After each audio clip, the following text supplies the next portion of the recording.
আসসালামু আলাইকুম সুপ্রিয় দর্শক শ্রোতা, বাঙালপাড়া নিউজ থেকে আপনাদের সাথে যুক্ত হলাম আমি মোহাম্মদ রাতুল ভুঁইয়া।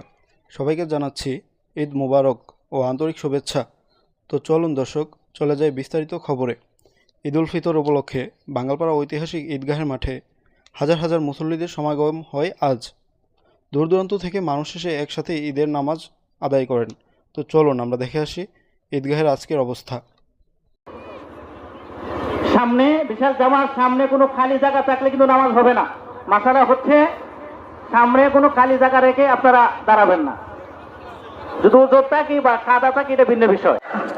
আল্লাহ তাআলা অনেকের মা নাই, অনেকের বাবা নাই, অনেকের মা বাবা একজন নাই, এতিমের বেশে হাত উত্তোলন করেছে আল্লাহ। মা বাবা কেমন জিনিস, যারা হারাইছে তারা বুঝে মা বাবা না থাকার ব্যথা এবং বেদনা। আল্লাহ মা কেমন জিনিস, সন্তান পৃথিবীর যে কোনো প্রান্তে থাকুক না কেন, সন্তান যদি বিপদে মুসিবতে পড়ে মা টেলিফোন মোবাইল লাগে না, কেমন জানি মার মনটা চটপট করতে থাকে। আমার সন্তান